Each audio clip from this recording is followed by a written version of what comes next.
In this video, I'm going to show you 10 different ways to make your vegetable garden more productive next year and beyond.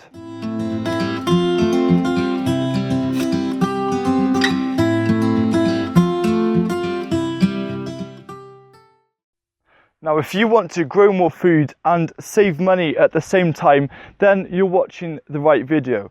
And if you look down below in the video description, I've actually created timestamps for the 10 ways that you can make your vegetable garden more productive. So it's a bit easier for you to move around, and maybe at the end of the video, you might want to review a couple of the methods.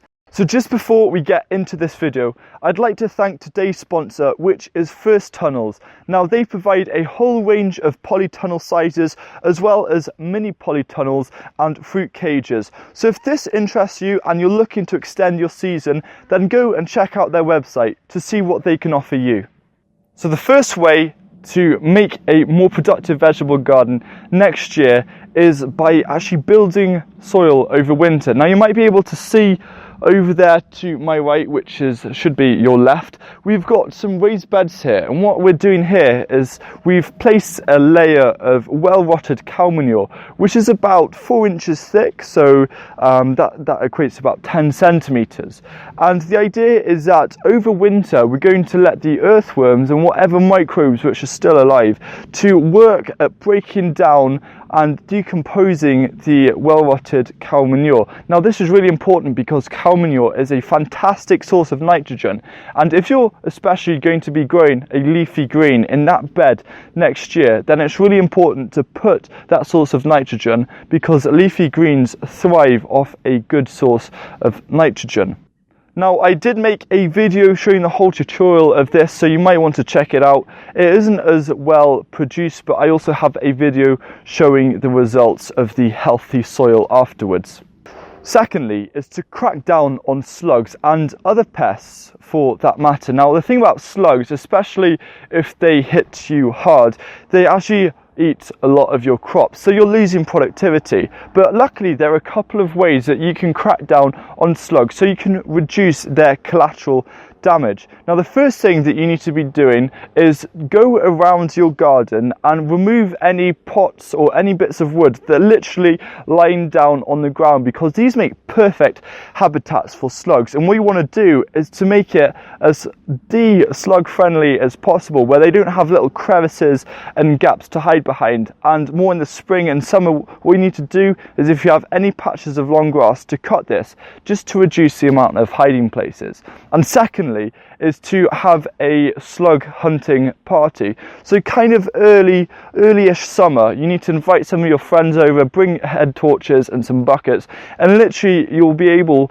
in the evening to go out and pick bucket loads of slugs, and this is going to have a huge effect. Now, a really powerful way of creating a more productive vegetable garden is by creating and drawing up a simple succession planting plan. Now, what I love about succession planting is it really does utilize and maximize the space that you have in your vegetable garden. So especially for small spaces, like we're fortunate enough to have the land to have a big vegetable garden.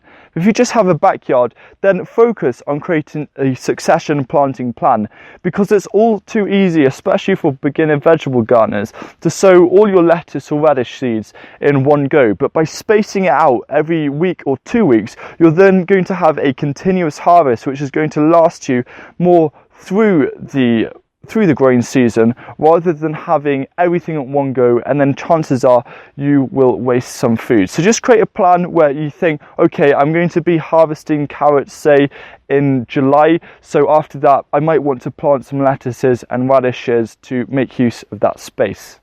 Now, this is another tip about space, but this is utilizing the vertical space that you have around your garden. Now, behind you, we don't really have anything there, but you can see over here, we've got a trellis. And what we're doing is we're gradually adding and incorporating trellises around the perimeter of our vegetable garden. And one thing that I think is underestimated quite a lot is actually the power of perennial fruits and vegetables. So what we're doing is almost creating a wall or a barrier around our garden, which is both creating a microclimate within it, which is keeping the heat, but also gives us another element where we can grow and produce more food, such as blackberries and silverberries and pears and plums and things like that.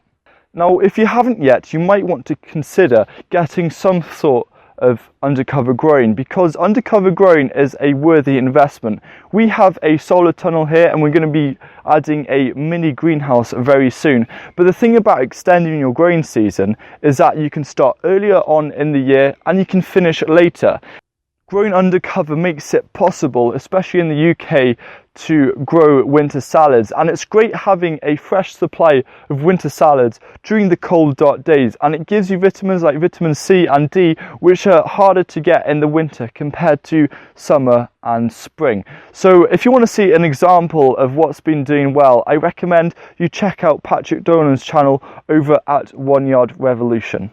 As well as succession planting, you have interplanting, and I love interplanting because it creates a totally different aspect and element to growing food. Now, we did it earlier this year where we grew radishes in the same bed as potatoes, with the idea of utilizing the ways of fast growing vegetables compared to slower growing vegetables. So what we did with the radishes, we planted those at the same time as the seed potatoes, but the radishes had matured just as the leaves of the potatoes were covering the raised bed. So here, instead of having two different areas where we're growing radishes in one raised bed and growing potatoes in another raised bed, we're actually growing the two together. So that's freeing up vital space to grow other things, and as a result, you're making your vegetable garden more productive. And another common method for this is a growing method where you literally are growing sweet corn, and then you can plant at the bottom a squash or some peas, and the peas can grow up and around the sweet corn, and the squash can be at the bottom, or you can even grow lettuces. But again, you're just looking at how you can make the most of the space you have by adding 2 different or 3 different crops in one area rather than having them in different areas. Something similar to interplanting is square foot gardening, and this has almost pushed the boundaries and the rules of traditional vegetable gardening, where you have general spacings, but in square foot gardening you can throw those spacings out the window and you grow a lot more concentrated, and it's a very intensive way of growing vegetables, and it does take a little bit more effort to sort it all out, but you will get a lot more harvest. So there is a book that I've read and I recommend you read, which is a square foot gardening, and it's really interesting. So if you want to look at that, and I'll be doing some videos hopefully next year about that as well, so make sure you're subscribed. When I say this method, you might think, why didn't I think of that? But the thing is, if you grow more of what grows well in your area compared to what maybe doesn't quite grow so well and you get so results, by growing more of what grows well and you kind of succession plant it out, then in that sense you'll actually create higher productivity. Now, things that grow well with us are Swiss chard, beetroot, a lot of cabbages, and also peas. Now, if you do have a lot more of a certain vegetable, such as say Swiss chard or beetroot, then the thing is you might want to look at how you can preserve it. So we've been looking at lacto-fermentation and how we can ferment and store and preserve our vegetables. So by growing more of what grows well in your area, the idea is you'll have a bigger yield. So you may not have such a diversity of what you're growing, but the thing is you're going to have more, and especially if your sole purpose of growing food is to save money, then you might want to greatly consider this. Use free fertilizers. Fertilizers are very important, but not ones that you buy from shops. All you need to do is make the most of your natural surroundings, or even grow your own fertilizers such as comfrey. Now, I did a video about the growing power of comfrey for permaculture vegetable gardens, which you can take a look at, and I do actually recommend you take a look at, because I teach you how to make a comfrey and nettle compost tea, which you can use on your garden to provide very, very useful nutrients. But also you can use comfrey either to place on your compost and apply a sprinkle of compost around your plants just to replenish the soil with some nutrients, especially during the early stages of growing. But also even just use it as a mulch, especially when tomatoes are beginning to ripen. You can add these nutrients and use a comfrey as a mulch. So use free fertilizers, you can use manure, comfrey, leaves, use these as leaf mold, grass clippings. These are kind of mulches now, but you can use that to both build soil and retain moisture and other things like that. And finally, moving on with the mulch idea is how to reduce and crack down on weeds. Now, we've already talked about cracking down on slugs, and you can crack down on other pests such as mice by growing peas in rain gutters. But by cracking down on weeds, now weeds are something especially organic vegetable gardeners all have to face, and it's all part of the joyful experience of growing your own food. But when weeds get the upper hand, then it can be quite demoralizing.